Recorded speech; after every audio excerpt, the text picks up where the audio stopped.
обеспеченным ударом слабее конструктивной бизнеса.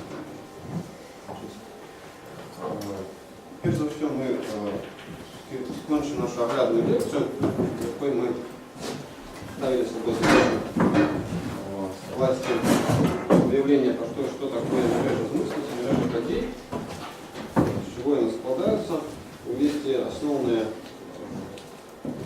термины, какими мы оперуем: сувой, разбой, нить, ткань. И больше-меньше по огулам уявить себе, як это працує.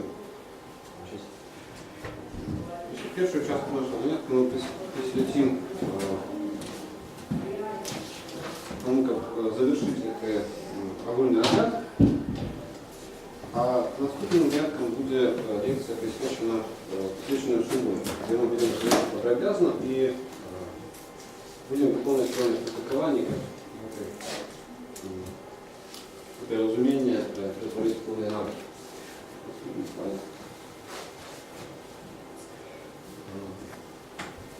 Мы в другой раз увели понятие сувою. Сувой это подея одной мережи, яка саме з подеей другой мережи. Можно сказать, что это медаль одной подеи сподівані на подеи внутренней мережи. Можно сказать, что сувой стварается в глубину, и он растет в глубину. А вот разбой расти не так. На самом деле, разбой расти не так. Сувой, помимо того, что разбой, можно сказать, что его можно назвать таким раскрытым сувоем и таким раскрытым еще одной подеей. На самом деле, разбой так само может складаться в одной подеи. Разбой это тоесность подеи уже існої мережі. Не мережа, яка стварається внутрі сувоя, а мережа уже створеної. И, в принципе, разбой немощный без того, что мы называем термином надоб'ява, метарефлексия. Мы сказали, что идея має три свои проявы. Это направление, расхопление и об'ява. Идея завсёди скерована, направлена, идея завсёди змяшчає, схопляє все, на что она скерована, и она объявляет все, что она схопливает. И подея наследует от идеи этой три проявы, какие у подеи называются вентральц, позор и объява. У подеи завсёди есть свой направок и свой скоп.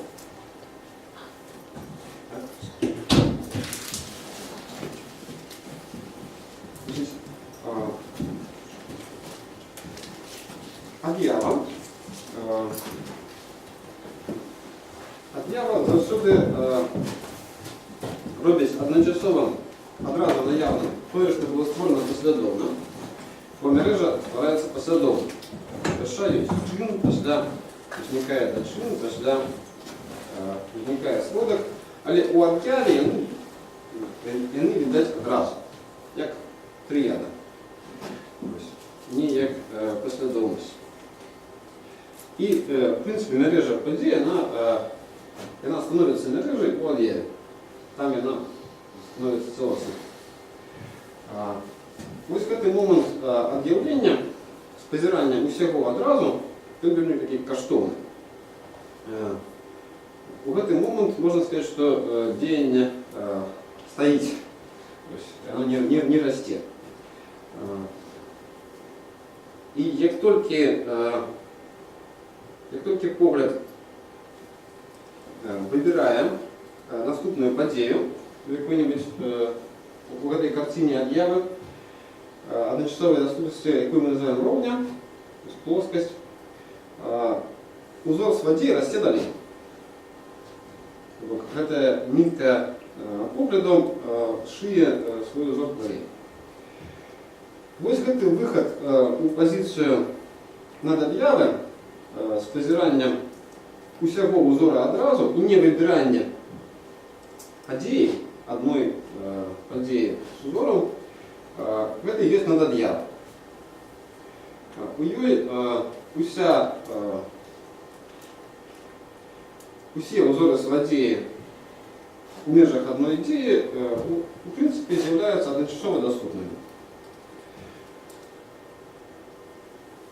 То есть, в принципе, развой адрозніваецца ад сувою тым, што ён тоесніцца не з тым, што па дарозе стварае знутры сябе, а тым, што выбірае ўжо існую падзею. Але вот гэта надад'ява, гэта магчымасць выйсці у роўніцу адначасовай наяўнасці узораў і дамаляваць, дарысаваць гэтую сетку узораў, яна і стварае тое, што, як бы сказаць, што гэтая сетка узораў губляе свой пачатак, канец і сярэдзіну. Яна становіцца усебакова. Гэты рост узораў свадзеі становіцца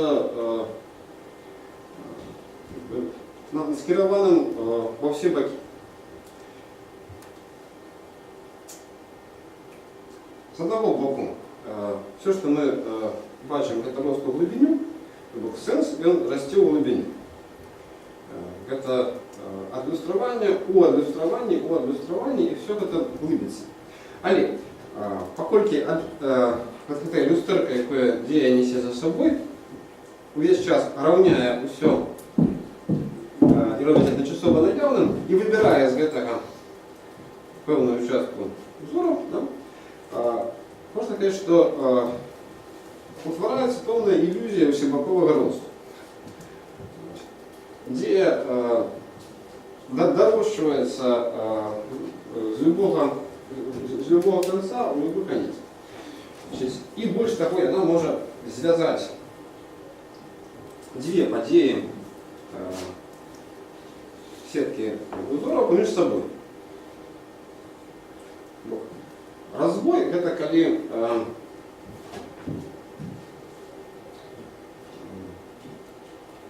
разбой адрозніваецца ад гэтай сувязі тым, што ён звязвае ўсяго адну падзею. Ён выбірае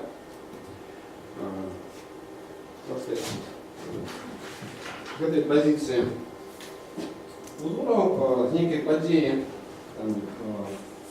Мы выходим в позицию метарефлексии надад'явы, выбираем некую падзею, некие мережи, и вот этот выбор может быть поглубленный и утваряется развой. Например, это будет там, не знаю, там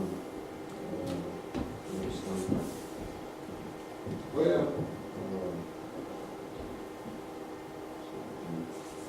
а тут будет, например, С. И в принципе, увесь этот выбор может быть сувоем, який може отримати своє узмацнення. А апошня подія, з якою сувой ідентифікується, часто его не з'являється. Она не росте в глубину. Она не возникает из него, она уже есть для его. Ось, власне, ось тут сувой і розвой адрознюється. Вибор, який може бути поглибленим, узмоцненням, це все сувой. Ось. А то, куди він опирається своєю ідентифікацією, тоєсністю, це перша подія розвою. Тому розвой може складатися з одної події. Значить, а надад'ява, і те, що не створяє, це можливість одной ниткой связать две мережи. Это такие двойные разбои.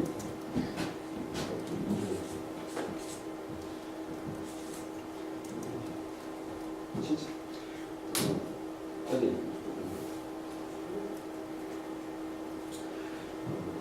В принципе, над Ява, порушая, стварая иллюзию порушения глибинного аппарата. Для этого, когда мы тлумачили узоры с воде, они, в принципе, развивались в глубине. И на самом речь, когда быть совсем субъектным, это николи не порушается. Они все одно растут в глубине. Однако адекватных сроков показать этот рост визуально у нас пока что нема. В принципе, это порушение глубинных аппаратов, оно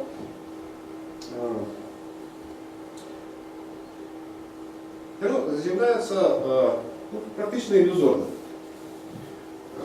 Але ми маємо певні візуальні злотки для його виявлення узорами з воді. Значить,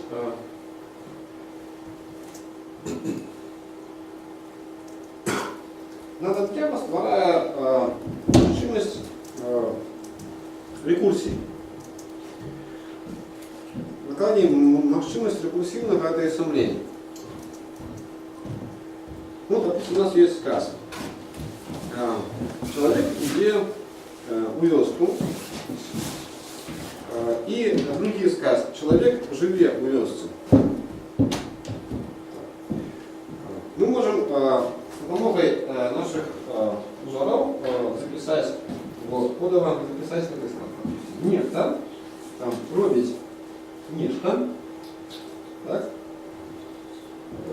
допустим, и другие сказки. Нехта робить еще нехта. Живе нет. Да. И человек иди некуда. В этой, можно сказать, скорочено, умовно, таким псевдокодом сказ человек иди в вёску, допустим, вот это субъект деяния объект, а это человек живе у вёску. Человек деяния место. Зробить сказ, где человек будет тем самым, человек, який йде у вёску, это той самый человек, который живе у вёску. Можно. Користаючись глубинным аппаратом. П, который П, Л, это П, АО. Можно вести иначе, можно вести от вёски. Человек йде у вёску, у якой человек живе. Это будет інший сказ. П, там, П, А, Л, О, А, П. Так. Однако мы проиграем в любом випадку або вёску, або человека. Або вёска будет той самой, або человек будет тем самым. Забить так, как это был той самый человек, который идея, как он был той самый, который живе в вёсце, або вёска была той самой, у якої він ідея, де він живе, одночасово у глибинному апараті немагчимо. Коли у нас сенс передається глибинної структури, яка росте в глибину, немагчимо створити дві сувязі одночасово. Как и вёска была той самой, и человек тем самым. Або человек, або вёска. Так? Что дає ось цей виход у недод'яви, у позицию метарефлексии, когда у нас одночасово доступно два сказа: человек иди и человек живе. Это возможность связать и человека, и вёску. И вот эта связь сама по себе является еще одной мережей, которая связывает певным чином одно и другое. Допустим, это будет, можно сказать, что для яе это будет чин, а это будет дочин. Покольки у послідовної кодировці, которая передає глибинний порядок, это передать немагчимо, треба йти на хитрости, как показать этой связи. И мы их скорочаем. Скорочаем с помощью додатковых знаков. У латиницы они будут кодоваться квадратной дужкой, а в узорах с воде с такими вот ключиками. подія, яка об'являє іншу подію, ось таким метарефлексивним чином, надоб'явним чином, позначається таким знаком, після йти які завгодно інші знаки, які вже нічого не означає, окрім того, що він спосилка. І подія, яка вона об'являє, об'явлена подія, так само має такий знак після себе, і так само той же самий знак спосилки після себе. Таким чином мы просто скорочаем эту запись, которая у глубинном порядку, власне, у линейном последовательном порядку представлены быть не может. Значит, Олег, эта сувязь, метарефлексивная матрица мережа, вот эта надмережа, вона не тільки може утворити троєство, вона дає ще великий ресурс сенсоутворення. Вона може бути настільки ж свободна, як і все, що ми маємо на цьому рівні, які злучаємо. Всі ті самі сенси, які утворяються тут, можна утворити і тут, на цьому уровні метарефлексії. Наприклад. Зараз буде. По-перше, це ресурс для утворення таких сенсів, які неможливо створити з допомогою подій, з допомогою арканта. У межах таких смислів, які у межах мережі смислів не утворяються. Але з допомогою виходу у метарефлексії над об'явом і зв'язування інших мережів поміж собою, або той самої мережі таким чином, з'являється можливість якби інсценувати такие сенсы, которые не сводятся до подій, не сводятся до мереж. Коли ми озирнемося назад, що відбувалося, коли утворалася мережа подій, то можно обновить такие подеи, которые подеями не являются. Такие деяния, которые створяют подеи. Это объявление, это разворот. Когда у нас з'являється в об'яві подія, і при розвороті ми бачимо об'явлену подію подій. Ось це самозауваження і є розворот.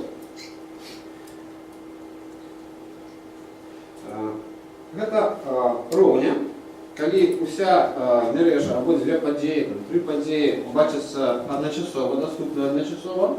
Це вибір події з ровні. Значить, це розкриття, це отеосомлення з події. Наступне діяння, це коли розкрита подія робить нерозкриті події з укритими. Вона поділяє події на фонові і фігурні.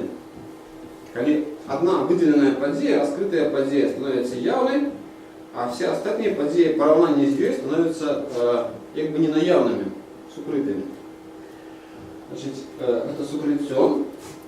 Значить, сьоме – це тоєсність. І восьме – глибина.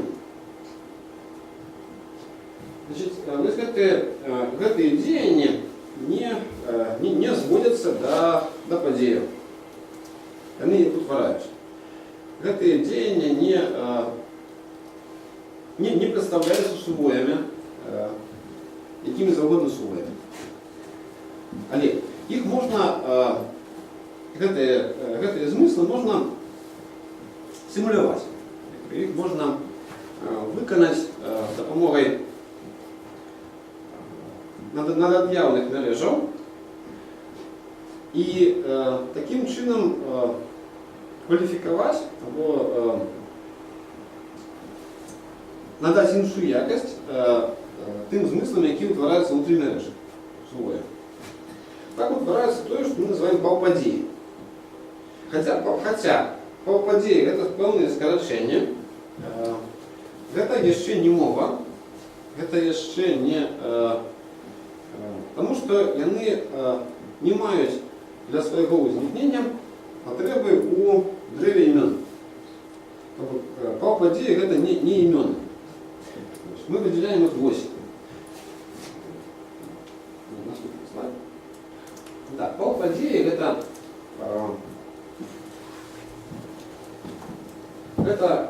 надобъявные нити, которые могут с таким бантиком выходить с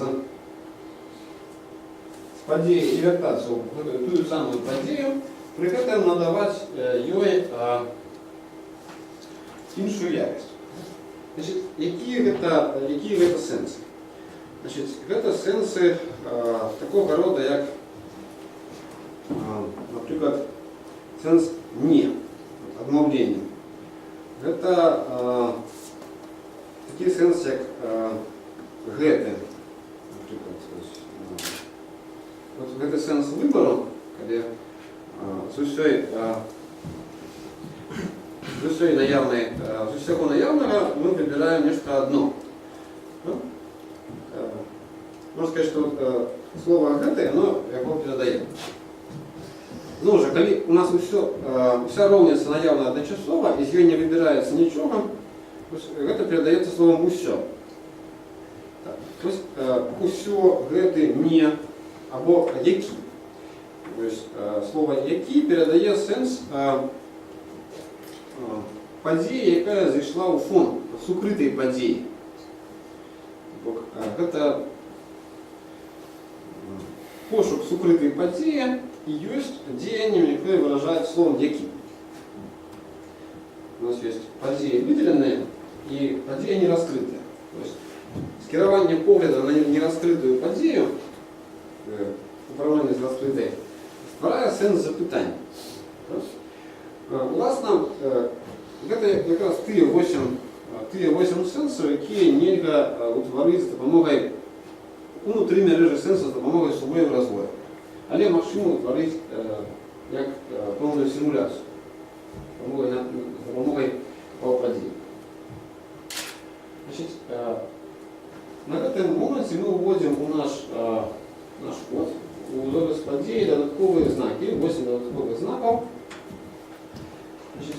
Яны зроблені так, щоб не порушати, особливо не порушати гармонію мнения запису. Все они, в принципе, вручная ЗИЛ складываются просто с двух ромбиков. Коли все узоры с подей, допустим, такие знаки, да? Звести побач є ще таким же знаком, знімається рішення знаків. І, в принципі, їх ось таким чином отримується симметричний знак у всім, і один з їх обраний однословно несимметричним, это одномовно. Так, у нас є знак об'яви, адміністрування, який ми називаємо самістю, знак події розворот, який ми називаємо одмовою, знак ровні, який ми називаємо словом повня, знак вибору, який називаємо словом цель, знак розкриття, який називають словом ява, знак сукриття, який називають словом тайна, знак тойства, який ми називаємо словом звуч, і знак глибині, який ми називаємо словом мага. У латинском коде они все позначаются однословными не критичными, а просто додатковыми знаками, такими как тильда, там, дефис, какая рыса. Вот мы ставим подею и поставим ее знак. Это скорочая то, что над этой подеей есть однословная надмережа, которая неким чином ее квалификует. Вот эта подея, это там нечто связанное с нечто. И гэта надмережа з яе сыходзіць, і яе вяртаецца. А гэтыя знакі, яны прыналежаць той самай надад'яўнай мярэжы, або яны прыналежаць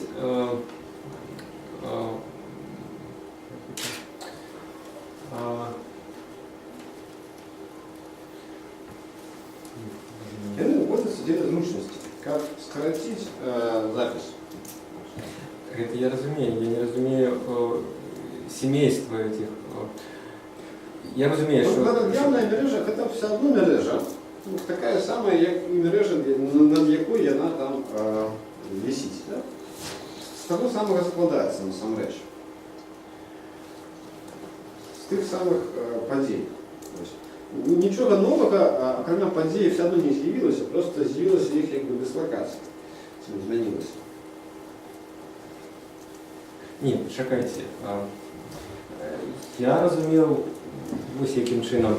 Мы маем, напрыклад, мярэжу падзеяў, якая адносіцца да дрэва імёнаў, і мы можам складаць узоры, выкарыстоўваючы своймі, развоймі і гэтак далей. У адносіне да гэтай мярэжы мы з дапамогай рэкурсіі можам стварыць тыпова іншую мярэжу, якая у нас есть одна мярэжа, допустим, складаецца з гэтых ад'яўных смыслаў. І другая мярэжа. Так вось я пытаў. Яна можа звязаць з сабой гэтая, допустим, мярэжа. Вось она может спокойно связать с собой две мярэжи, да? А может связать одну мярэжу. Ничего ее не заминает. Вот зробить вот так. Вот это вот такая вот вещь, которая робить это и есть полпадение. А гэта знаки гэтай... Да, а гэтые знаки скорочающие. Мы их будем расшифровывать. Что они там скорочаюцца? Они не загадковые, они, в принципе, конкретные.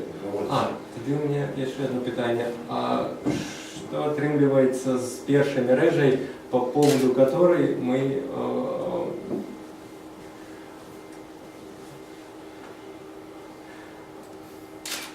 у момент, калі наш погляд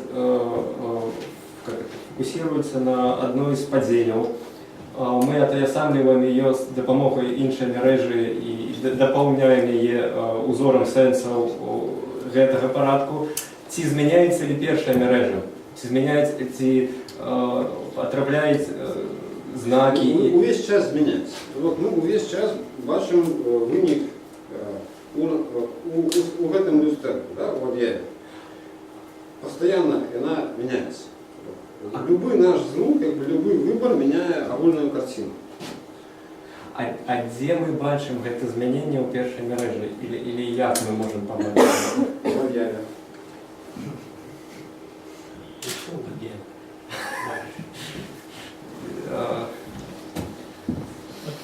Но ад'ява гэта ж якасна іншае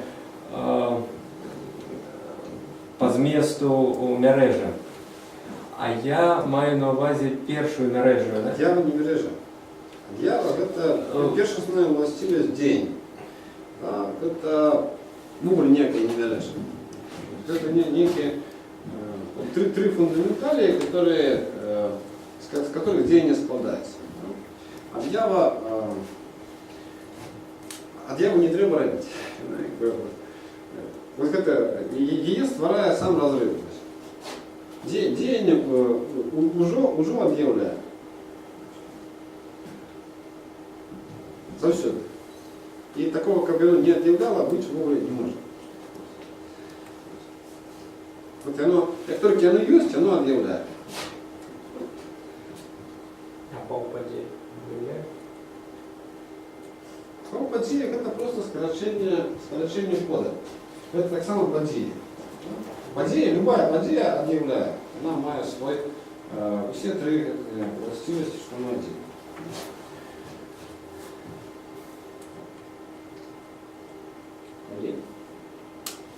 Так, теперь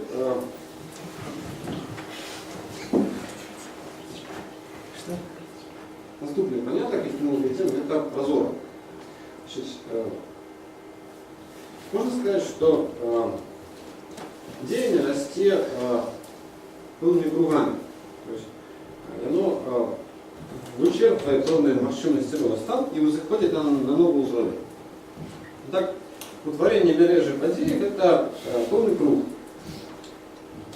з якого діяння виходить раз утворення сувоя. Сувоя утворяє круг, повноту маршрутності, повне дерево сувою. И с этого круга мы выходим в круг разбоя и разных там метарефлексий. А с этого круга утворяется еще один выход, який является выходом на новый уровень, який мы называем прозоры. Прозоры – это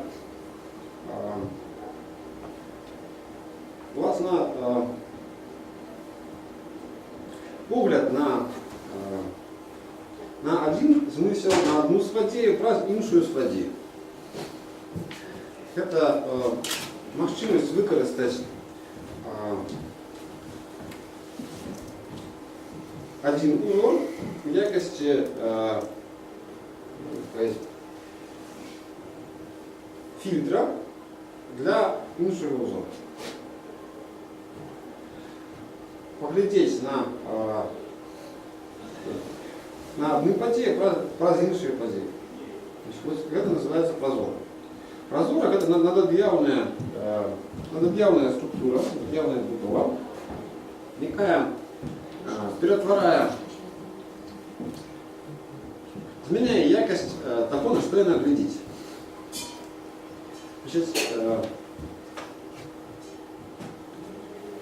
А яким чином? Будем зараз думати.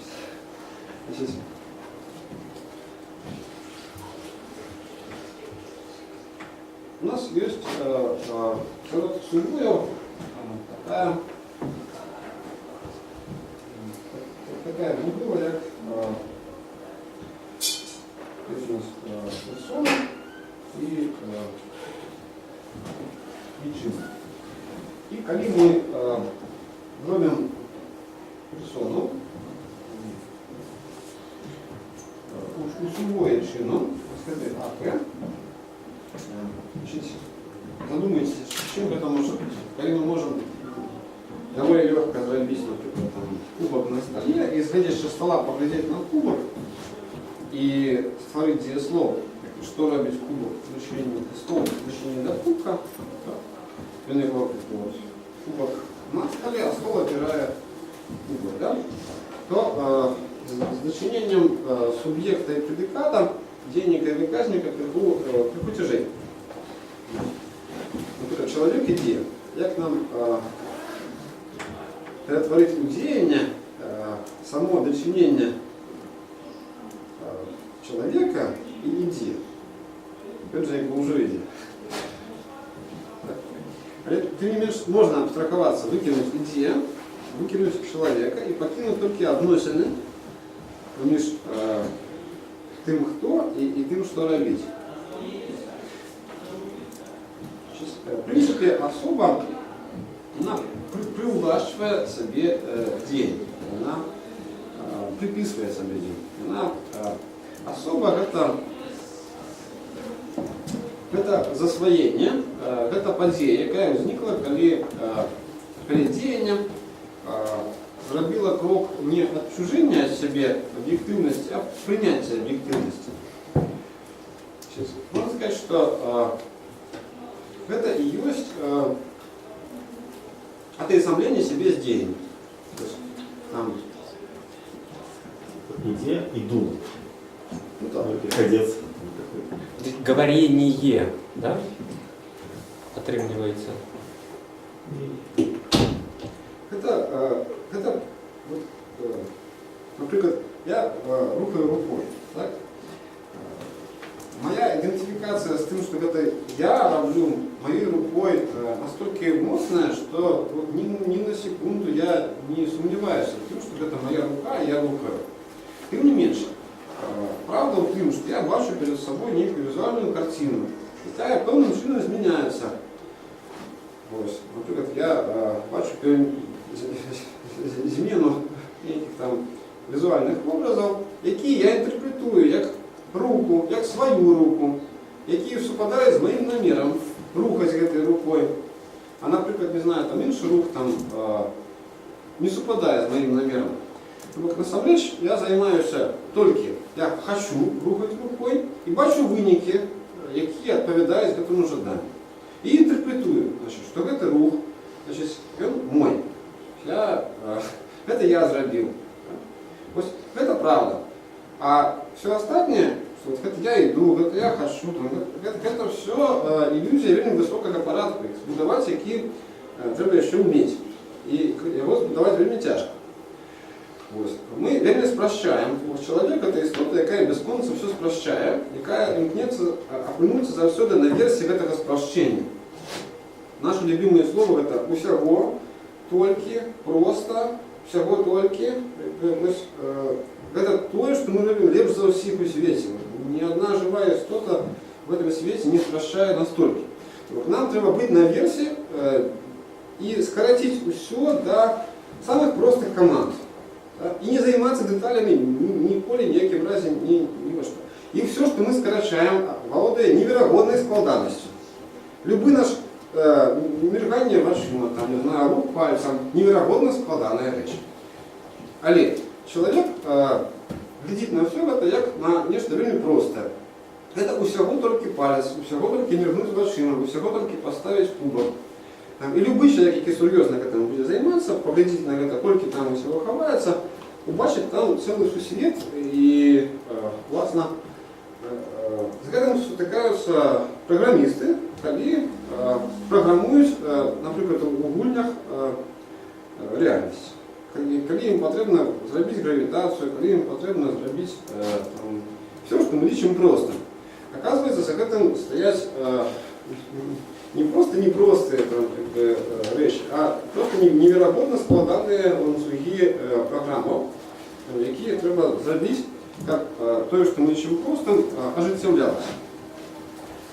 Это самое и человеческое язык, хотя для нас абсолютно видовочная речь, да, что такая суть, я иду поміж денником и выказником існує ось эта вера, что это я, что это он.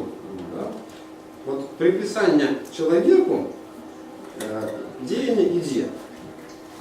Что на самом деле отбывается, когда мы бачим, что человек иде? Отбывается рух двух образов взаимных.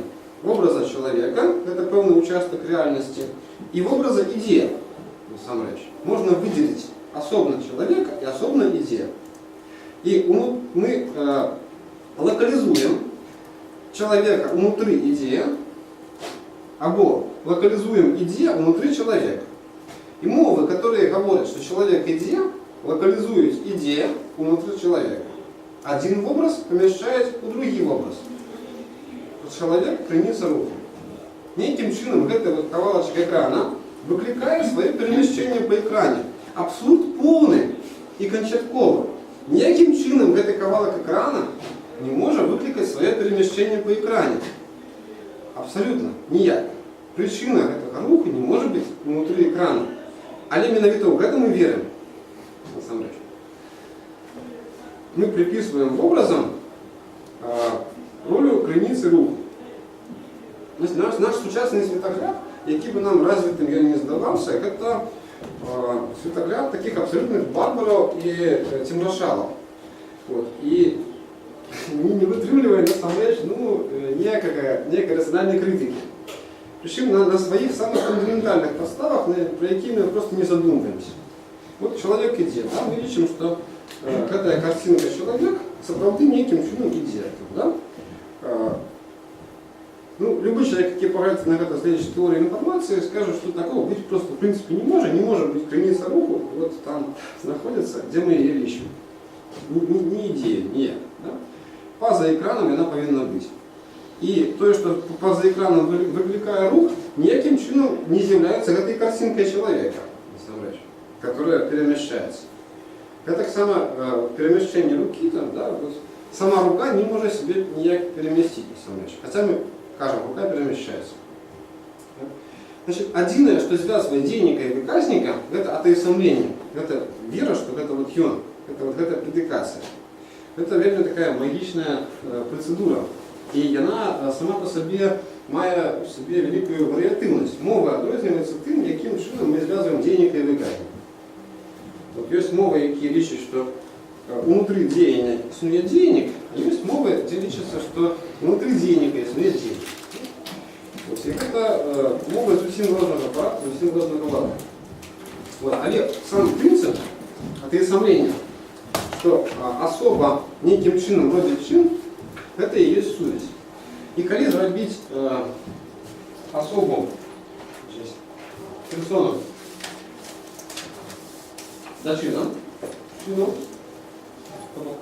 персона особо будет рухаться, она будет особовать, она будет, это и будет чин усприймання. Вот. Это АП, в принципе, это есть Авторская позиция. Нет, присвоивать себе. Вот выделять память, выделять свідомість на нечто. Вот. Особо выделяя себе на чин. Да?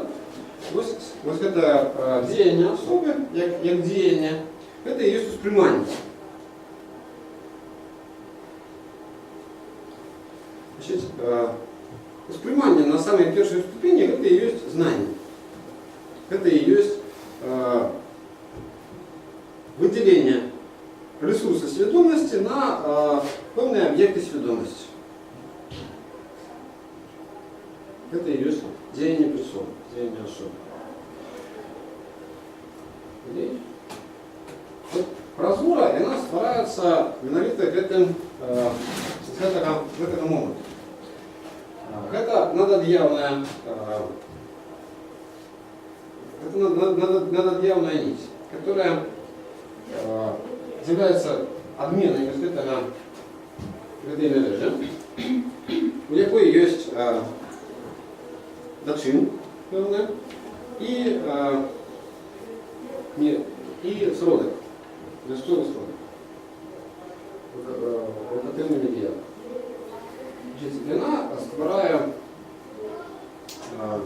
Вона створяє усприймання, простору усприймання, про що усприймається, і дочину усприймання.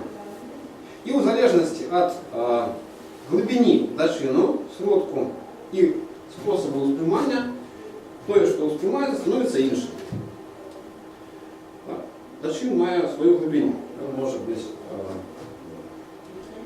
дочином руху, дочином дотику, дочином охопу, дочином проникнення, дочином деяния, взаимодействия с дочином на різній глибині. Таким чином, любое деяние, любая свадія, на яку скерована прозора, може бути усприйнята як нечто інше. Не як чисте діяння, а як форма діяння,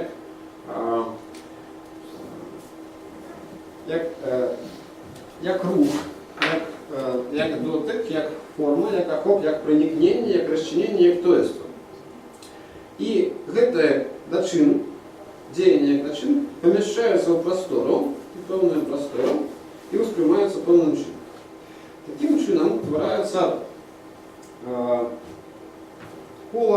другосне коло сенсів, які утворяють сенси усприймання.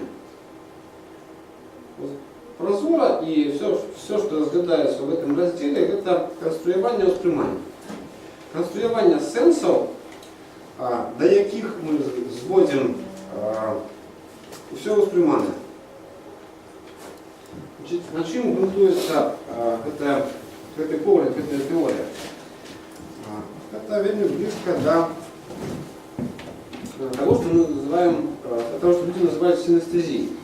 Это способность человека воспринимать, например, колір як смак, например, гук як візуальну форму. Переводить з одної модальності восприймання у іншу. Можна так само згадати китайскую концепцию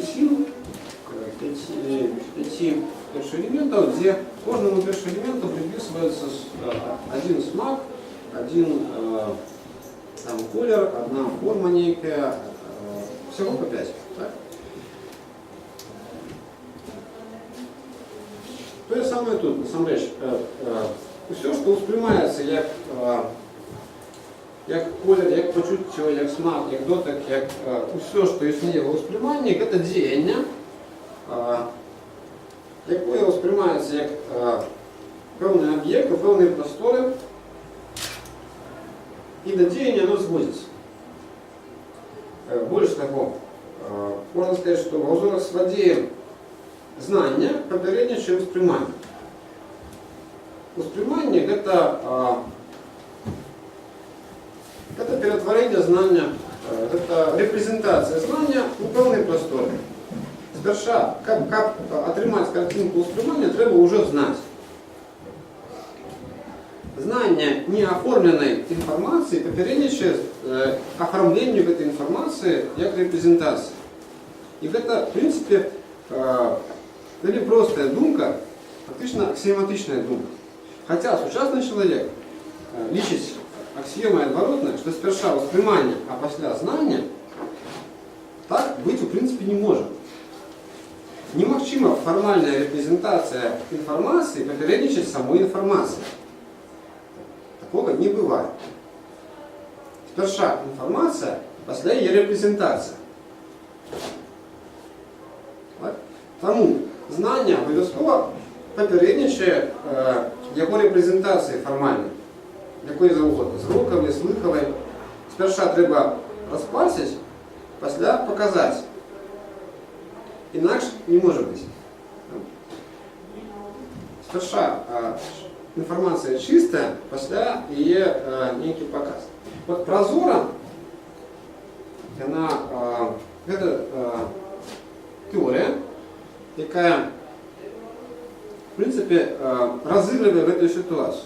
У нас есть массив чистой информации, это узоры сводеи, и махчимость с допомогой накладания одних узоров на другие перетворить их у сенсы воспринимания. Узроковые сенсы, слуховые, покольки, всякая почуттєва здольність функціональна. У чоловіка нема ніводного нефункціонального почуття, яке є в його просто так. Усе, що чоловік відчуває, володає його функцією призначення. Зрок – це певна простора, на якій чоловік займається картографією певної інформації. Власне, можно сказать, что зрок – это простора того, про что треба говорить. А слых – это простора того, где треба говорить про зрок. Разнесение этих двух, слыхового и зрокового, у человека нашмат глибейшее, чем той слых и зрок, які ми бачимо у стані чуйнування. У сні, у глибокім сні у нас обов'язково присутнічає рознесення цих двох просторів, двох почуттєвих просторів слуху і зроку. Як простори мови і простори того, про що йде мова. Простори этого і того. Більше того, без этого рознесення двох просторів фундаментальних слуху і зроку чоловіка ніколи б не було.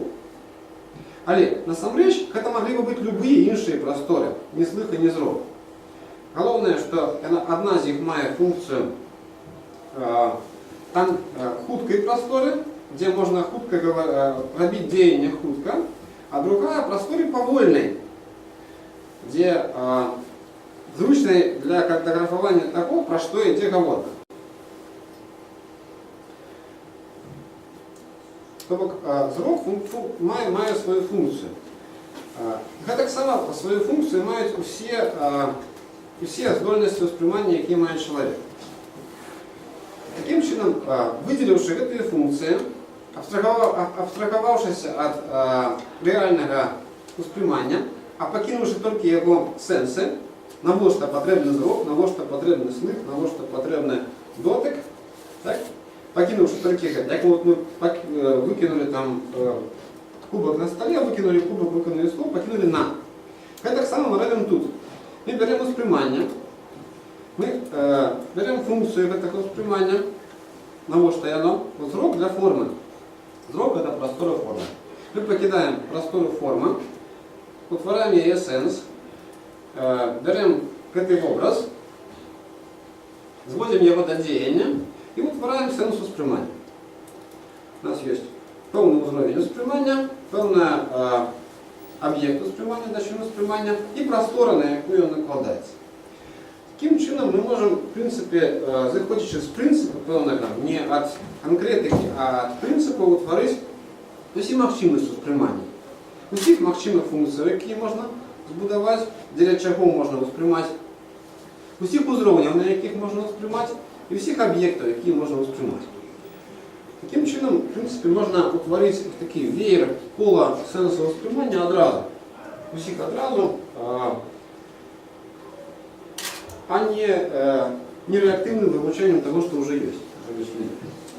Это має свої складності, тому що говорить про те, що ми не воспринимаем новой тяжкой. Ой, а можно еще раз вот последний этот абзац про одновременное одночасовое воспринимание? Так, ми можемо одразу, як можливість, описати всі можливі здольності почуття, які чоловік мог би мати. Ці з моєго глядача має.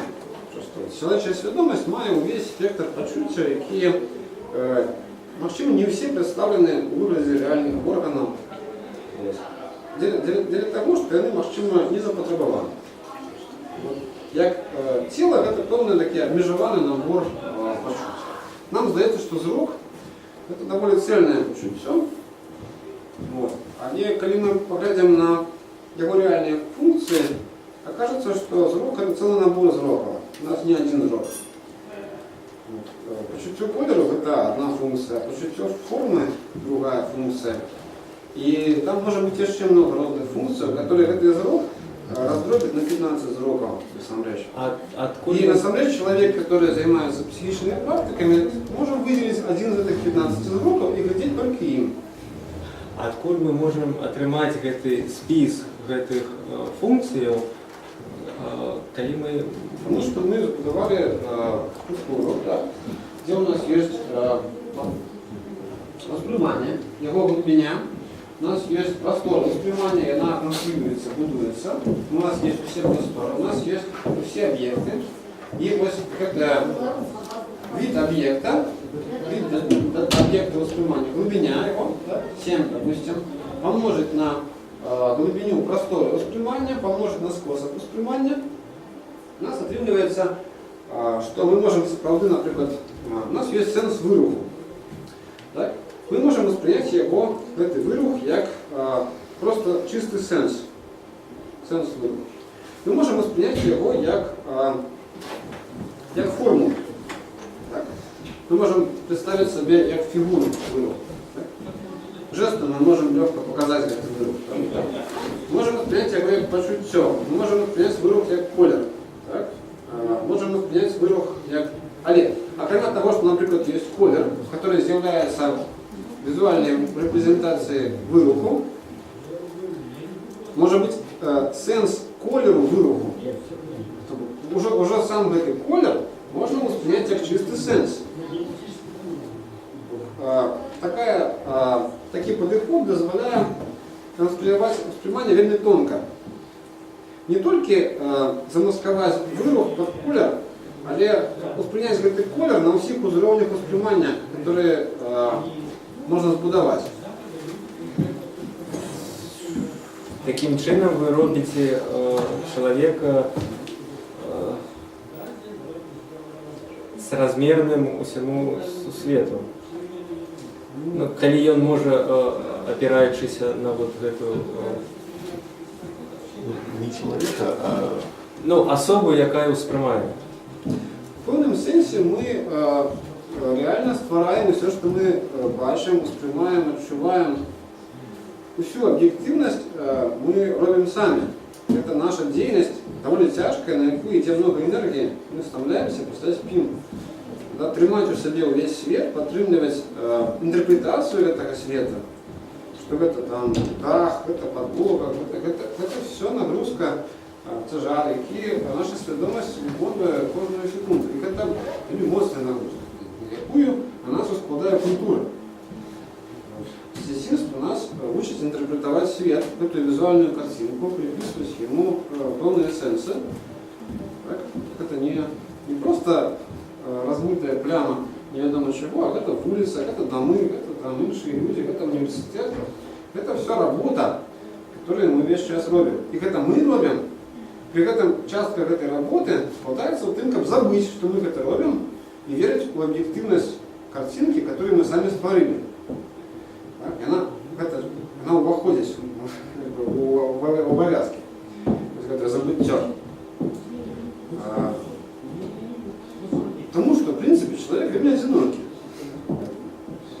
Вот, одна из самых таких великих достижений человека, побудова всей этой иллюзии, складывается в том, что он одинокий позбавляется.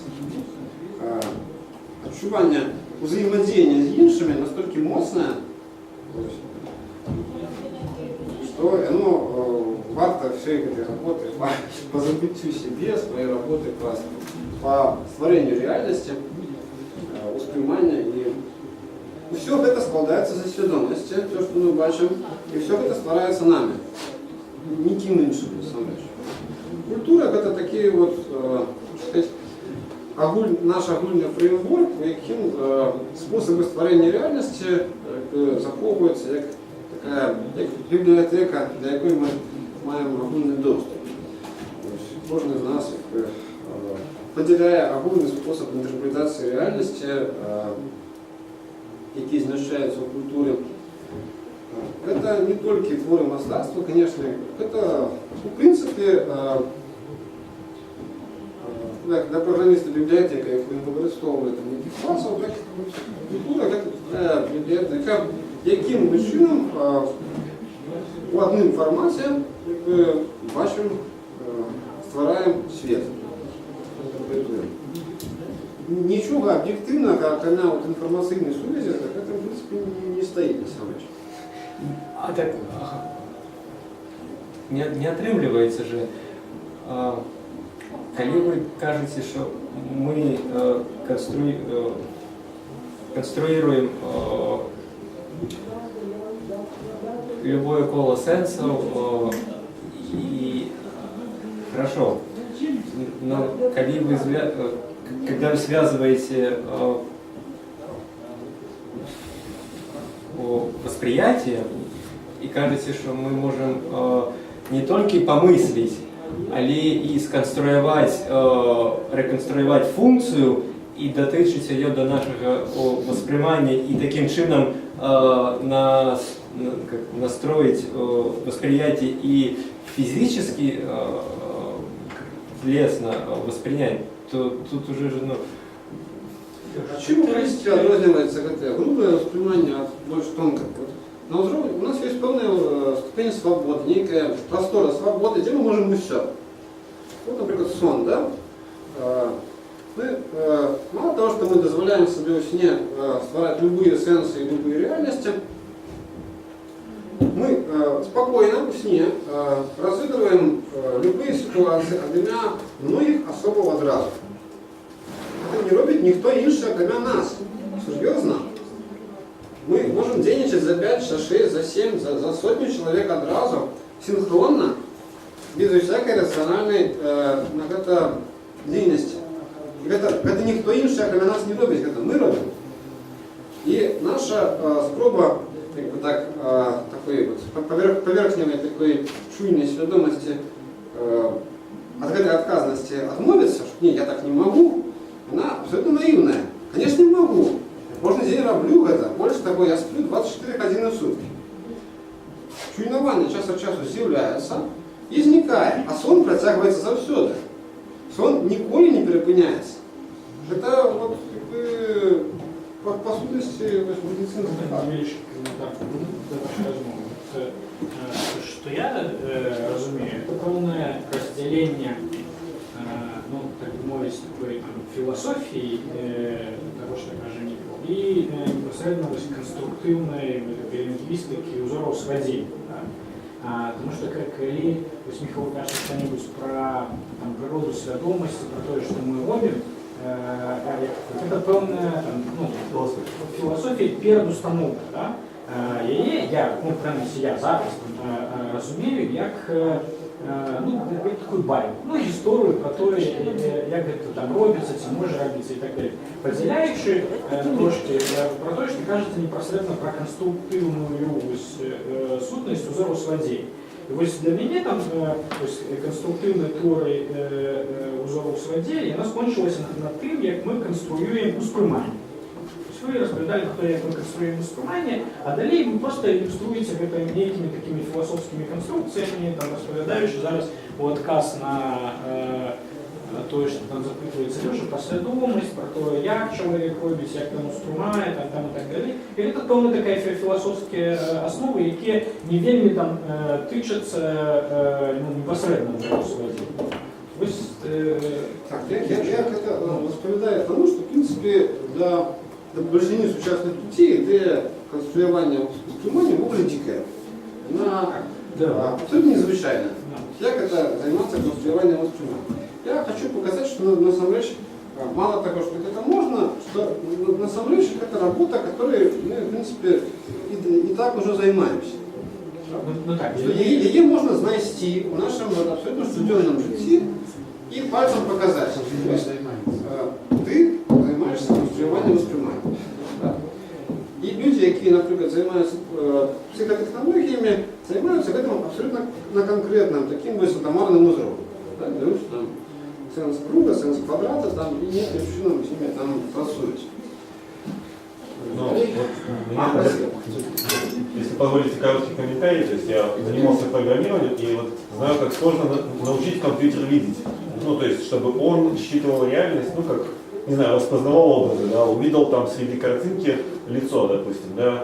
Для компьютера это сложнейшая задача, ну и там мы действительно работаем с каким-то очень конкретным восприятием, допустим, формы лица, да, там, можем цвета считывать, и это... С узким набором категорий. И каждый раз мы должны дописывать функции, ну, подключать новые функции, чтобы углублять это, увидеть объем в плоской картинке, которая там считалась. И это все это работа, ну, и в этом плане вы сейчас говорите, что наш мозг это как суперкомпьютер, который это все делает, а потом еще и забывает что-то, чтобы не грузить нас лишними деталями.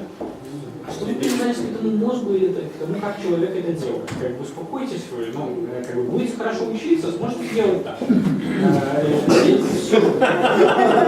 этом смысл, а не в том, как это на самом деле делается человеческим мозгом или чем-то еще.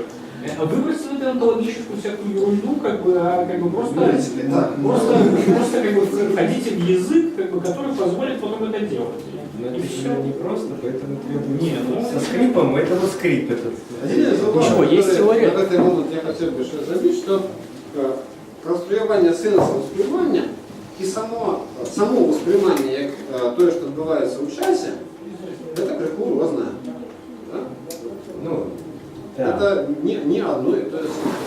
Сконструировать, инсценовать воспринимание за допомогою уже створених сродків, прозорів і всього іншого після, тим не становиться можливим.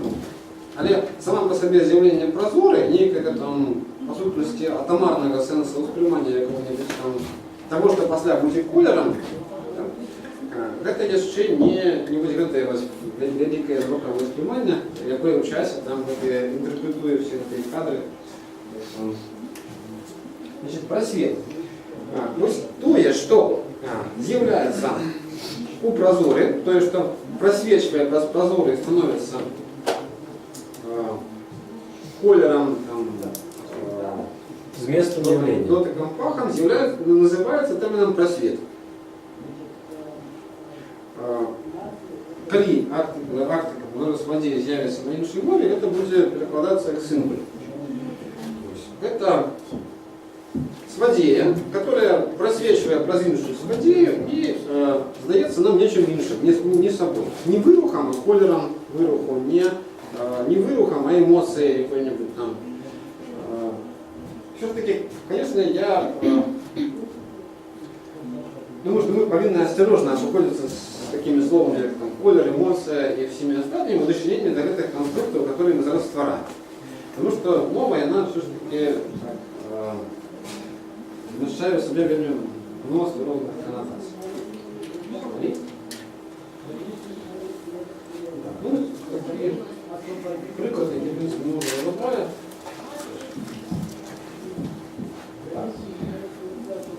Йдемо далі. Окремя того, що діяння має початок працює, воно має конець, воно має завершення. Ми називаємо його терміном «зв'яж» і позначаємо його таким узлом. Що нам дає завершення дії? Ну, дає нам Почекайте, на нові можливості. першому занятку ви казали, що діяння не має кінця, і воно розгортується без кінця, подія має кінець. Или я щось путаю? Ми казали, що коли ми починаємо розгортувати, це розгортується у напрамках і узорах, але ніколи не схлопывается, да, не аннигилирует. Внутри дії можуть бути інші дії. Оно без конца, но в другом измерении. Нервы. Да? Як подія може бути розкрита іншої події, так дія може бути розкрита іншої дії.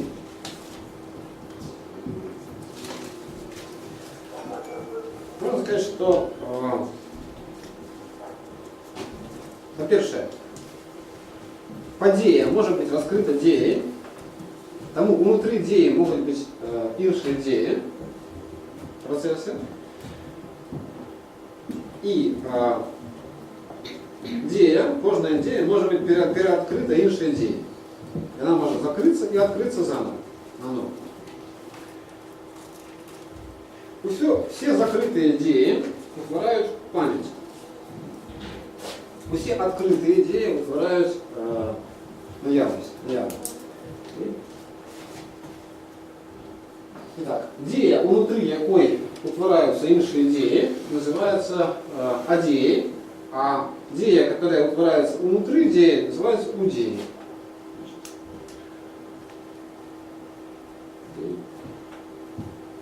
Так само, дія, которая переоткрывается іншей идеей, называется прадея, которая не идея, а дея, которая идет после идеи, называется после идеи.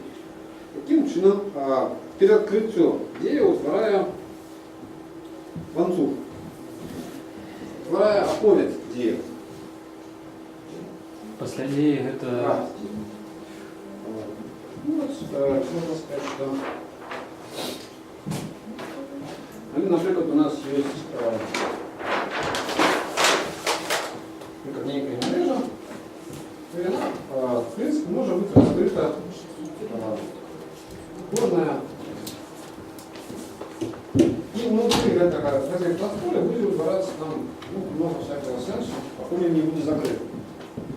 Але ось та ідея, внутри якої все це відбувається, має доступ до усіх дій, які відбуваються внутрі її. Вона їх бачить, вони для її доступні. З іншого боку, дія, яка відкрилася, вона може відкритися, закритися і ще раз відкритися. Тим не менш, у її не зміняється локалізація. Вона має у просторі своєї дії має своє місце. І нам досяжно розкрите місце для А-дії, для над-дії, яка внутри якої вони всі є. С одного боку у нас з'являється ланцюг процесів, який переоткривається, і все це пам'ять, а окошня відкрита подія буде наявною, відкритою. З другого боку, ця верхня ідея, маючи доступ одночасово до інших дій, має можливість зміняти їх зміст одночасово в одной, в другой, в третьей. С памятью может что-то делать, делать там? То есть она может менять память? її можна об'являти, обістровувати. Вона безконечний ресурс створення нового, тому що новое ствараецца вельмі хутка і лёгка праз аб'яўленне старого. Тому што ўжо ёсць. Але адначасова можа існаваць толькі одна Замест того, адзіная. как ствараць новое, можно просто объявить то, что есть у памяти. Ну, в принципе, створение новой идеи с полным местом ее процесс вельмі легкий, потому что она объявляет себе попереднему. А я имею в виду, вот предыдущее созданное, она может вносить изменения? Или оно уже навсегда осталось таким? Нет, закрытая идея не изменяется. Изменяется, расти только, ну, грубо говоря, поменять нечто назад нельзя. То есть все однокеровано расти.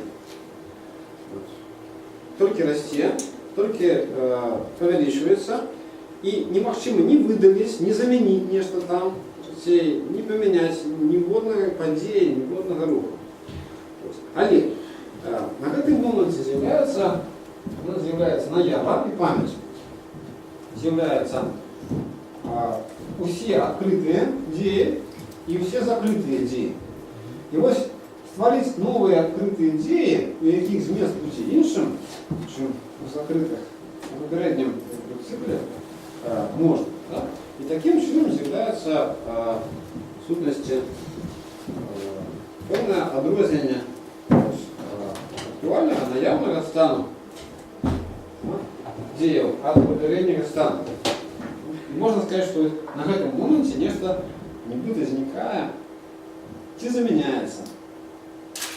Ну, насамрэч, яно просто пераадкрываецца яшчэ на ідзеі і ўзнікае и у ёй возникает адлюстраванне, делать нечто новое заместо того, что было. Ну, наша замест – это интерпретация. Наша, то, что оно возникло, оно было на этом месте, да? Там, я поклал сюда там голову, да? После забрал. Когда мы покадрово это все зробим, то, по-перше, это інший стол. Не той, на який я поклав головок, я з собою поставив, это головок. Он в іншому кадрі знаходиться. Это такой атомарный час. Когда мы кино это пропустим, я там раз кадр, 2, 3, 4, 5, 6, 7, 8, 9. Откуда мы взяли, что это той самый стол? Ну, гэта зразумела, немагчыма. Але пасля, калі мы все кадры разом видим, мы можем сказать, на этом месте был оловок. Он был не на этом месте.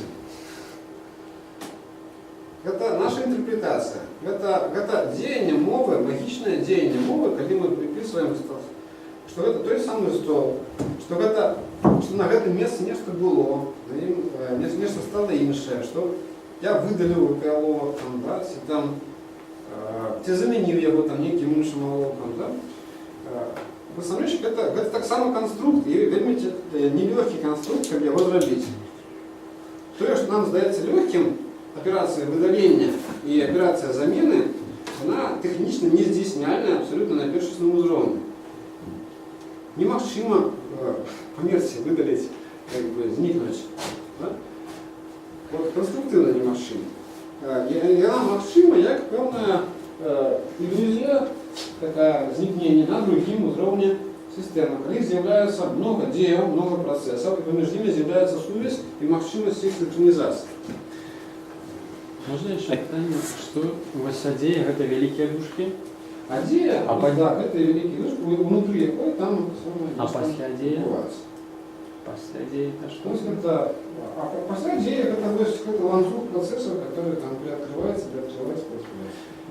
Ці магчыма... Да? Як вынік дзеі, так? Які вынік? Ні. Як вот ты акканты робишь, там, А, Л, С, так? Это по сутности дужки, да? Так и тут. Где внутри есть шина у глубину открывается, и самая опушная из них у глубину открытая. Когда она будет закрытая, ну все, эта галина деял больше не развивается, не растет. Она закрыется тогда, когда закрыется эта идея верхняя. А ці магчыма існаванне адначасова двух адзей? двох або некалькі адзей. Да, Ці вот адзея толькі одна. Ні, ну не може одна дія бути одночасово в двох адзеях. Ні, я кажу, ці магчыма адначасовае існаванне розных адзеяў. Ну, конечно, могут быть. Они внутри одной адзеи могут быть деи, а внутри еще некие деи. Да? И так может быть реально много этих деев. Значит, можно сказать, что як я на это гляжу, як это могу потлумачить. У кожной деи есть субъект. То есть такий сапраўдный субъект, который там, сведомость. В этом sensie колькость субъектов, которых мы створаем там, кожную годину, там, хвилину нават, великая. Мы постоянно створаем субъектов и выкидаем их, забываем. Кожная наша думка, яку ми думаємо, має свого суб'єкта, ми його створили одночасово з думкою. Не тільки думку, але й того, хто думає думку. Так? Я йду, я створяю ще суб'єкта, який йде. Ось всякий процес, який ми активно підтримуємо, він має суб'єкт. От скільки суб'єктів, стільки процесів, стільки дій. Сколько вот этих, вот, власне, идея и субъект это одно и то же самое. И, отповедно, переход к этому процессу в память это закрытие субъекта. Як бы не здавалось, что иметь много субъектов одразу это для человека немагчимо, это для человека это магчимо. Иметь створять множество субъектов, подтримливать их одночасовое деяние, это то, чем человек занимается постоянно. Мало того, что он здольный выполнять множество задач одразу, иметь для их разных особов, разную идентичность, во сне он робит сапраўдныя цуды просто конструирование субъектов самых разных и синхронизации их взаимодействия между собой. В этом sensie сон сапраўды выявляя все, на что человеческая сведомость здольная, когда ей немає обмежування, с которыми она сутыкается у таким твердом свете. Суть такая человеческая неуклюдность, когда он особливо дитяча. Чекає свободи, яку дозволяє свідомості во сні, а сутикається з перешкодами. І дорослий чоловік эту неуклюдність так само собі весь час дозволяє. В принципі, поводив би себе так, як поводить себе во сні, але не може. Развить там кубок, наприклад, там, неудало поворушивши рукой, это что? За этим стоит что? За этим стоит то, что натурально для человека пройти через этот кубок сквозь и не различить его. Это то, что его свідомість лічить природным для себя. Руку через кубок. А когда он выпадково разливается при этом, это законы уже не нашего света земной рыбы в воде, а законы этого света земной на войне. Ну, в принципе, у свете чуйнования мы сутыкаемся з іншою мовою. Ми перекладаємо себе на эту мову. Виконуємо себе на мові реальності і, власне, це і називається реальність. Реальність – це те, що куди ми перекладаємо нашу свідомість. Так. Ну, більш-менш завершили повний огляд. То, что мы зараз охопили, мы назовем промовой, проязыком. Это то, что попередничає всім мовам, то, з чого мови створяються. Значить, это сенсовая промова, яка задовольняє всім критеріям, які до першої мови можуть бути пред'явлені. Вона не історична, вона ніколи не виникала. Вона обов'язково, вона виникає обов'язково з розгортанням свідомості. Вона не залежить від людей, народів, націй, культур. Вона попередничає всім мовам. І в цьому сенсі вона справді повинна називатися промовою. А з другого боку, поскольку вона промова все-таки мова, да, поскольку вона виявляє сенс, створює сенс, вона все ж таки з'являється ще й мовою, можна сказати. Ми можемо її таким чином уживати. От, в принципі, узорність подій – це така видяще бачення, яке сконцентровано на сенсовій промові, на мові, яка попередничує всі мови, яка будує одмислову штучну мову для того, щоб виявляти,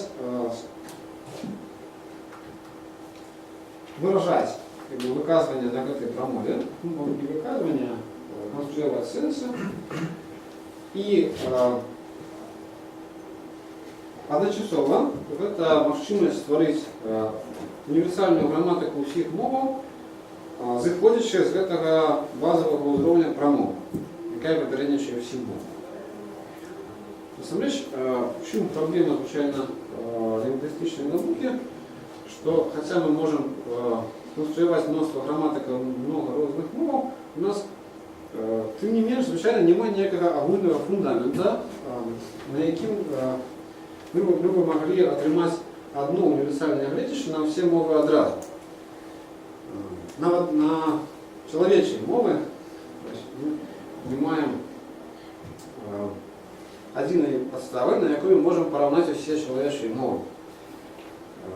Кожна чоловіча мова великої цивілізації особливо будує свою граматику, і ця граматика здольна тлумачити інші граматики інших цивілізацій і культур.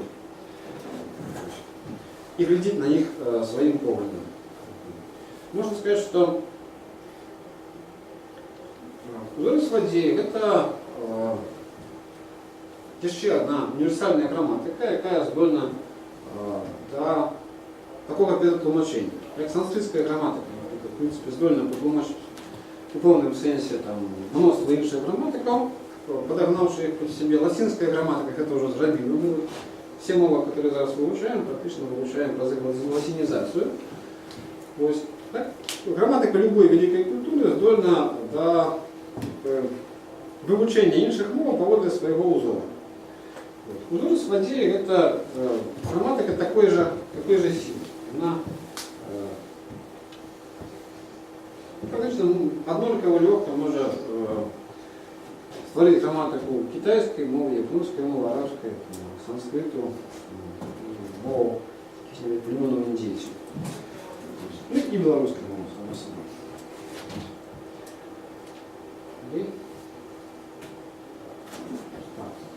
На таким ось практичним узором узорність події у самому своєму таким предметном значении это визуальная мова, яку ми зараз створюємо.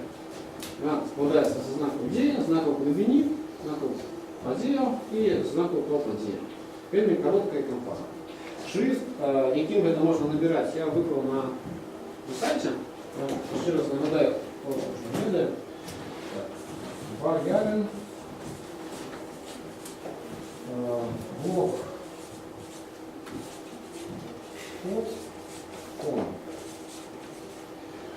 Там есть раздел узорність подій, там будут выкладываться презентации, лекции, які ми вивчаємо, і шрифт, яким можна це все набирати.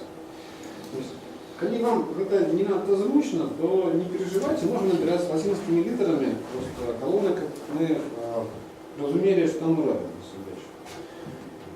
Вся эта в полном смысле визуальная прихожусть, она не повинна застить засвоение конкретных навыков. Так, для розуміння читання кодів можна використовувати в певному етапі інші назви, певний псевдокод. Это могут быть, по-перше, приназовники певної мови. Хоть приназовники – это ті слова, які виражають відносини між словами, тобто вони видатно підходять до того, як выкинувши это слово, между якими мы выражаем відносини, покинут Київ. Приназовники английской мовы подходят сюда, потому что они легко предполагаются в слово. To from, to on, to by. Можна використовувати питання. Звичайно, коли у школі мы учили грамматику, то у нас учили, що назовник – это частина мови, яка відказує на питання «хто що». Вот можно сказать, что можно ассоциировать подеи с пытаниями. Причина – это откуда, от кого, от чего, чем что чинить, что робить. Медиатор, сродок – с кем, с чем, начин, объект, кого, что, личин, почему, место, дело, кем, чем, и особо это то, что. И будет такие идеальный сказ, на яким есть и все. Можна питання, некоторые слова вони там інтуїтивно зрозуміли, дочин, то есть, що там дочиняє. А от вичин трошки не зрозумів, можна там Як винищення. як виник.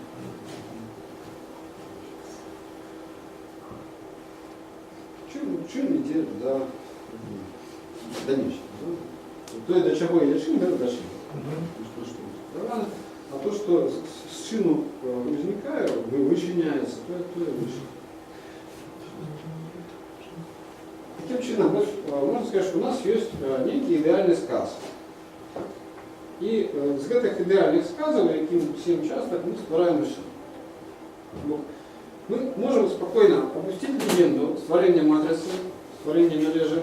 Яким бы чином она не створилася, можно сказать, что она просто есть. У нее есть 7 подей. Они такие. И они могут тоесниться одна одной. Одна мережа может тоесниться другой мережи. Это утворяє сувой. І головне зрозуміти, яким чином це своє значення його читати. Допомогою приназовника, з допомогою питання, з допомогою просто інтерпретації чин, який там, дочин, який причина. Яким бы чином мы не читали с собой, его значение повинно читаться. И с допомогою этой мережи мы можем створать полные сенсовые тексты. Такие ловить полную картографию смысла.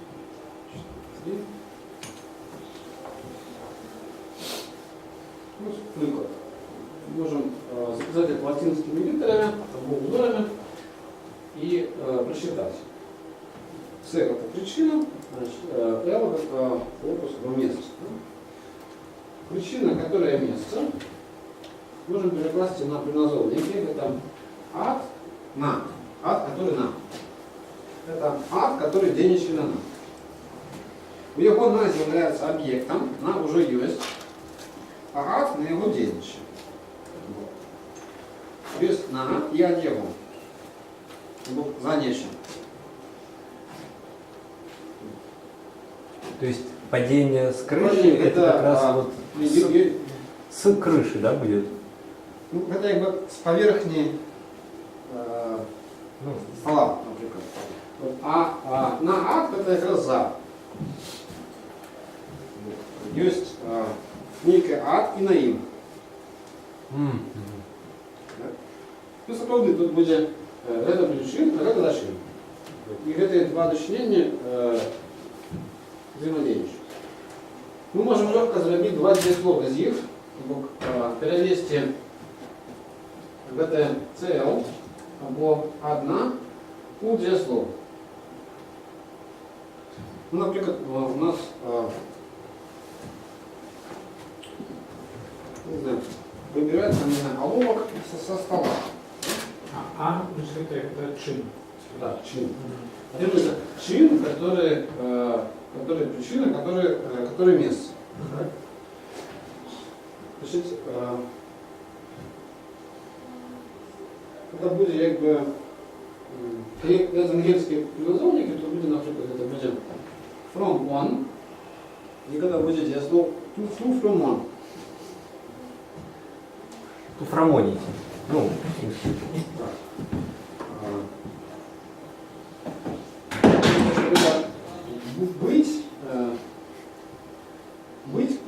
быть причиной, которая место. Быть тем, от чего. Мы поглядим следующее стола на это деяние, которое как бы робить это з себе. Можно сказать, ну не знаю, там спихивать, не знаю, там со своей поверхности. Да?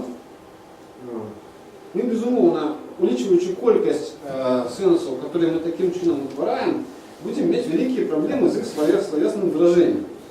Потому что колькость сувоев, которые мы можем утворить, неправильно больше, чем наш словник. А с іншого боку, наш словник выражает это словник скорочения, который скорочает великие сенсовые массивы.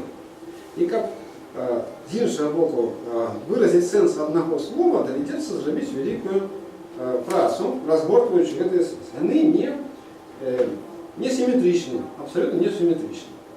Сенс, які ми утвораємо на узорах Сводії, не підлягають прямому перекладу на мову чоловічу. Вони іншого порядку. Тобто ми можемо їх перекладати, але хоч ще в неких таких учебних целях. Как научиться этим користатися. Але, в принципі, треба усвідомляти, що такого прямого перекладу з пошуком докладних аналогів у мові того, що є у промові, бути не може. Тому що мова скорочає, мова это, в принципі, набор неких команд, за якими стоять много інших команд. Да? Ми сказали там, не знаю, прибирать, да? А на самом деле можно там прибирать, как чистить, можно прибирать, там, как брать с чего-нибудь. Есть там чистый этимологичный сенс, есть много всяких других. И все это одно слово, и оно вот как целая сетка певних значений. Да? И, а у промові ми маємо некий атомарний сенс. І тільки такі, більше ніякий, там немає ніякої шматзначності. І він одинковий, і він абсолютно докладний. Так? Ось. Його можна, вот этот сенс конкретно реально выделить. Вот. И мы, конечно, не можем сказать, что, вот, например, это, не знаю, прибирать себе. Да? Але это будет такие взаимоотносные переклад. Люди просто часово помогать нам зрозуміти. Ми так само АЛЦ это будем размещать за собой.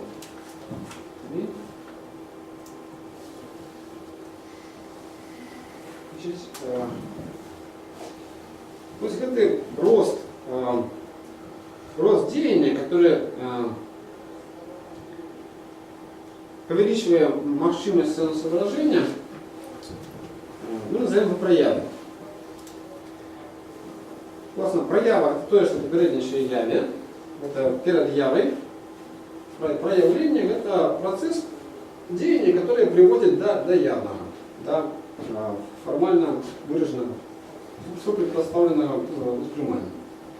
То есть само деяние, которое приводит до явы, называется проява. В проявах это весь этот процесс, это деяние, которое утворяет множество яв. Мы делим его на 7 ступеней.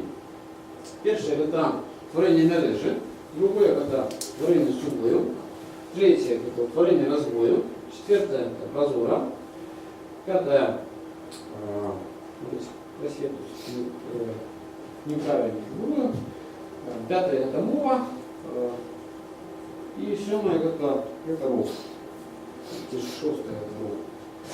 Почему там вместо просвета были линейки выше стоять? в перспективе Тимуре. Типа скорнуху з'явиться ще що-небудь цікаве. Значить, кожна ігровна ступінь веде до переузиходу, до з'явлення сенсів, які явним чином, яких ще нема на попередньому узровні. То, що є мережі, це ще нема усувої цих сенсів. Ті сенси, які з'являються в розмої, вони не утворюються на ступені усувої. Ті сенси, які утворяє прозора, їх ще нема на попередньому. Ті сенси, які створяє мова, їх нема у трамвая. І ті сенси, які створюються на ступені руху, їх ще нема у мові. Тому кожна ступінь повинна бути у заходу на новий уровень створення сенсу.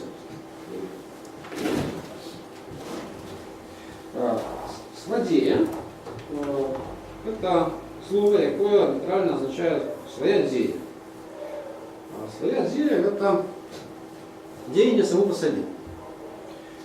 Ясно, чому мы это называем узорами сводей? Перше, тому що это цифровые узоры. Это сетка узоров по просторе, на просторе сводея. Потому что все, что створено тягом этого утворення, зроблено з діяння, чистого діяння.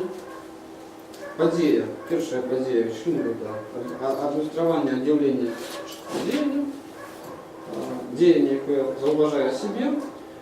Другая подія, это той самый чин, который был у першей події, или его зауважающий, и так далее. Все это створено з діяння.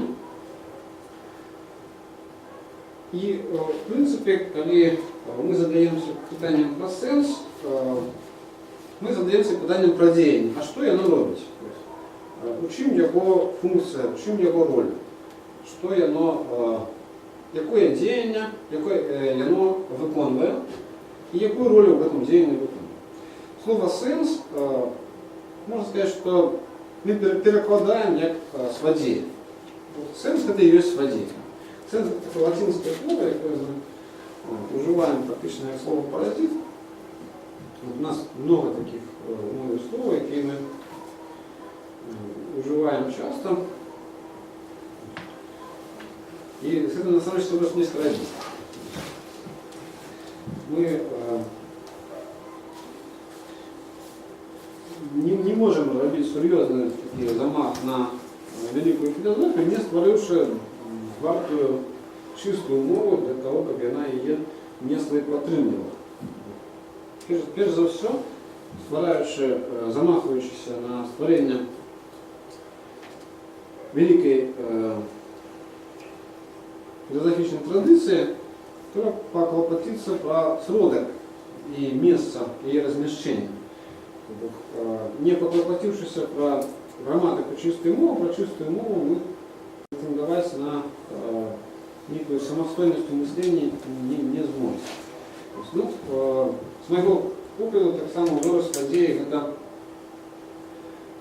то, что забезпечивает эту чистую мову власной грамматичной традицией, власной лингвистикой. Дає їй незалежность у свете грамматики. В этом смысле, насамрэч, створить свою философскую систему, насамрэч, не так тяжко, как створить свою грамматику. Грамматика у свете нашмат меньше, чем философских систем. И махчимость иметь власную грамматику, не такую, как грамматики інших великих культур, это, в принципе, великая роскошь.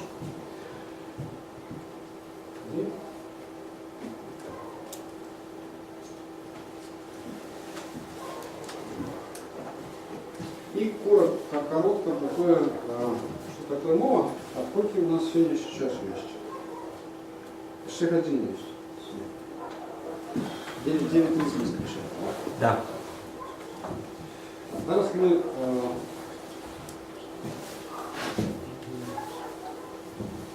спробуємо. Чи може бути ми навіть просто закончимо сьогодні? Я чесно кажучи, сподівався, що ми закончим раніше. Что такое мова, глядящая в воде? Мова – это связь имени и узора.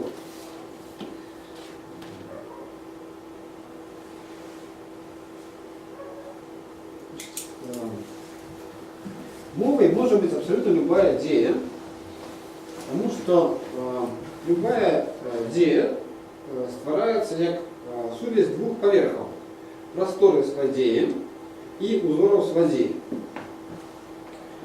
Просторы с водеем являют собой идеальное семигалинное древо, которое без конца галинится на 7 галин. По просторы с водеем вандрує поле, коли створяє узори. У этом сенсе кожний узор має своє місце у просторі з водеем.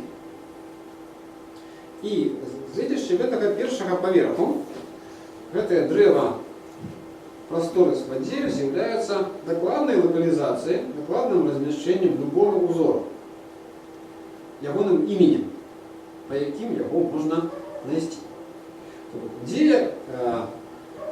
Любая идея является мовой, потому что она является сувязью просторы именов и другой части узоров, формул, які до іменів мацуються. От там, где с просторы с водея возникает узор с водея, там утворяется сувязь имени и ява, имени и узора. В этом сенсе любая идея может стать мовой для іншої идеи, а не сама для себя. Идея не является мовой, пока она не становится мовой для іншої ідеї. Сама ідея не может себе читать. Мова может возникнуть только тогда, когда есть одна идея, которая читает другую идею, которая может размещаться только внутри ее. Вот для іншої ідеї она доступна цілком, и ее обидва поверхи читаются как простора именов и простора формул и их сувязь, как словник. Сама по себе, сама для себя идея себе читать як мову не может. С одного боку мова это нечто абсолютно простое, она уже есть, как только возникает першасная идея. З другого боку мова вона становиться тільки тоді, коли інша ідея її так читає і так розглядає.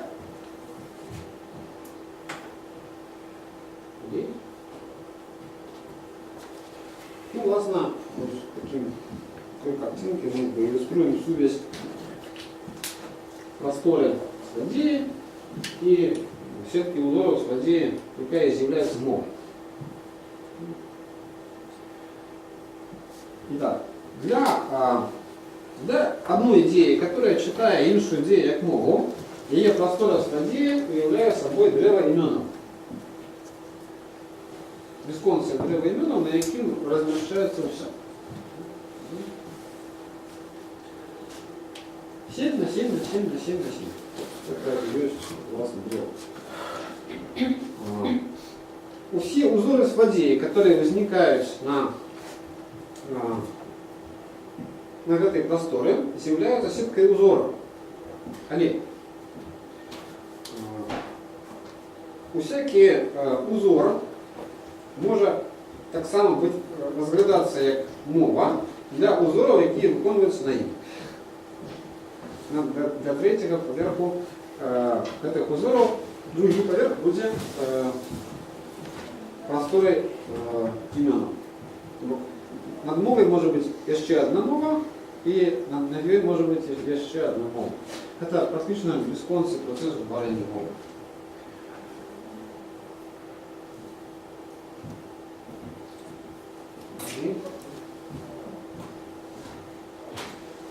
Такая вот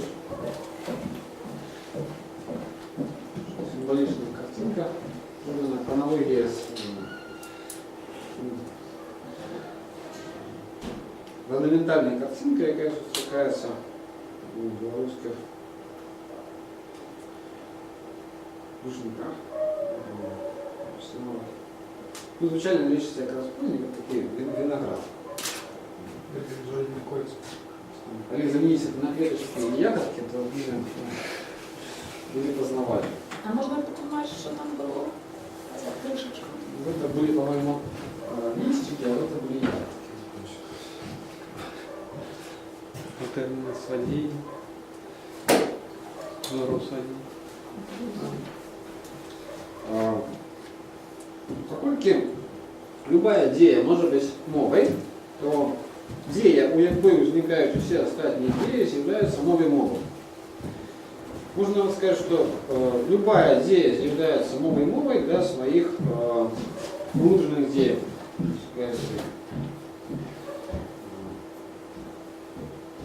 Для мови моваў гэта мова, у якой галінамі якой з'яўляецца іншай мовай, якая разгаліноўваецца на іншыя мовы. Ну, насамрэч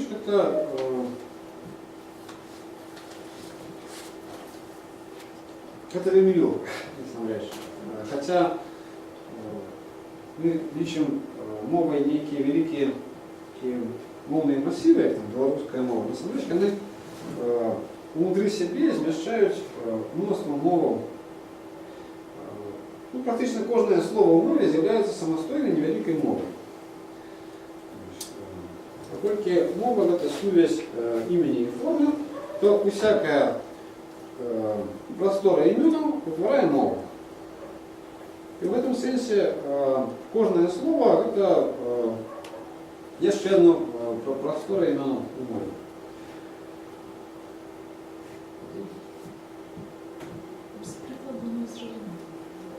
Будет просто по всех этих темах планируется особная лекция про мову, особная лекция про мову идею, ближе это к концу курса.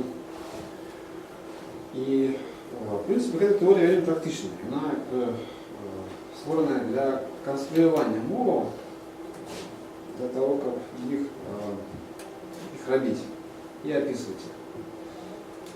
Старать грамматику.